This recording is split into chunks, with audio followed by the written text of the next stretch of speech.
Assalamualaikum warahmatullahi wabarakatuh. Alhamdulillah, alhamdulillah rabbil alamin. Wa bihi nasta'inu ala umuri dunya wa din. Wassalatu wassalamu ala sayyidina Muhammadin wa ala alihi wa sahbihi ajma'in. Amma ba'du. Rabbi shrah li sadri wa yassir amri wahlul 'uqdatam min lisani yafqahu qawli. Para alim, para ulama, para habaib yang saya muliakan, terutama kepada guru besar kami Bapak Dr. Kiai Haji Zaki Mubarak MA. Mudah-mudahan beliau selalu keadaan sehat, panjang umur, dilapangkan rezekinya dan dimudahkan segala urusannya. Dan kepada segenap tamu undangan, walaupun saya tidak sebutkan satu persatu, mudah-mudahan tidak mengurangi hormat kami kepada Bapak Ibu sekalian.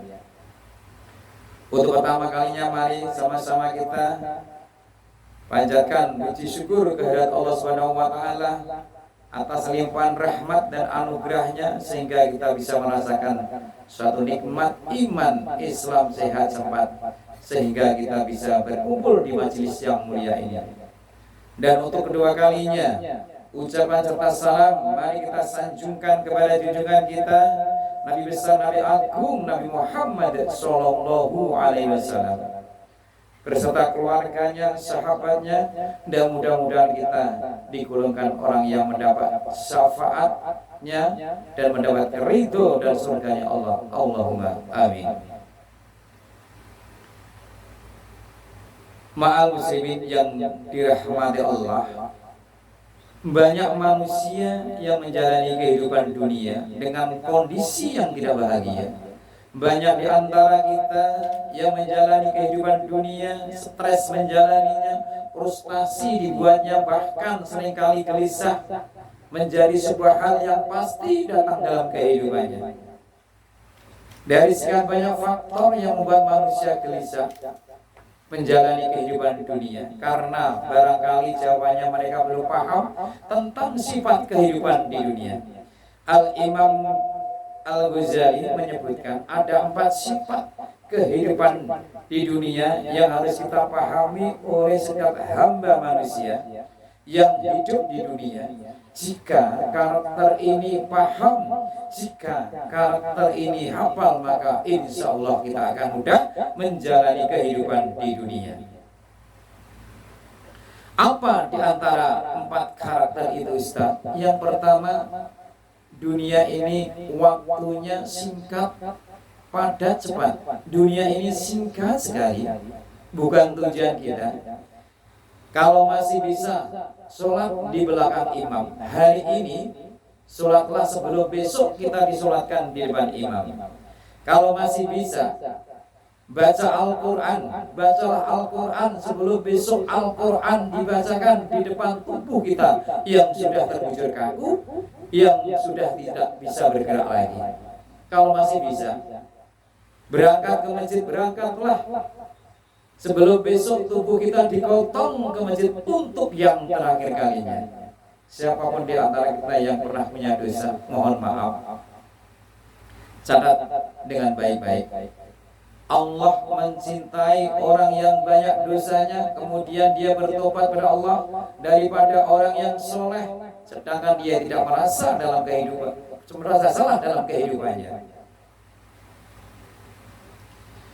Maka lihat ciri yang kedua, dunia itu karakternya permainan senda gurau belaka. Hati-hati, siapapun di antara kita barangkali hari ini fokusnya dunia, siap-siap kita akan dipermainkan oleh dunia. Kalau hari ini di antara kita fokusnya dunia, siap-siap kita akan dipercandakan dengan dunia. Kenapa? Karena sifatnya dunia memang permainan. Sifatnya dunia senda gurau.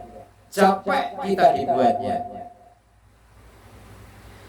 Kata Ibnu Qayyim al-Jauziyah, dunia ini seperti bayangan. Dunia ini seperti bayangan. Semakin Anda sibuk mengejar bayangan itu, maka dia semakin lari daripada kejaran kita. Maka lihat ciri yang ketiga, dunia ini tempat musibah, tempat ujian. Haruskah kita takut? Enggak. Haruskah kita panik? Enggak. Haruskah kita gelisah? Biasa-biasa. Apa yang harus kita gelisahkan? Kematiankah? Bukankah setiap orang pasti akan mati? Bukankah setiap kita akan menjemput yang namanya kematian? Orang yang beriman tidak takut mati. Orang yang beriman tidak cari mati. Orang yang beriman tidak gelisah dengan mati. Justru orang yang beriman membuat persiapan-persiapan terbaik untuk menghadapi kematiannya. Serahkanlah semuanya kepada Allah, karena dunia ini tempatnya musibah. Mohon maaf, kalau kita hidup di dunia, kita nggak mau dikasih musibah, jangan hidup di dunia. Itulah ciri khasnya. Maka ciri yang keempat, dunia ini tempat ibadah. Orang akan semakin kuat menghadapi setiap musibah jika baik ibadahnya. Semakin hebat ibadahnya, semakin kuat hatinya untuk menghadapi setiap ujian itu. Apa yang Allah lihat? Mohon maaf, yang Allah lihat bukan ujiannya, tetapi yang Allah lihat adalah siapa yang paling hebat menyikapi setiap ujian itu.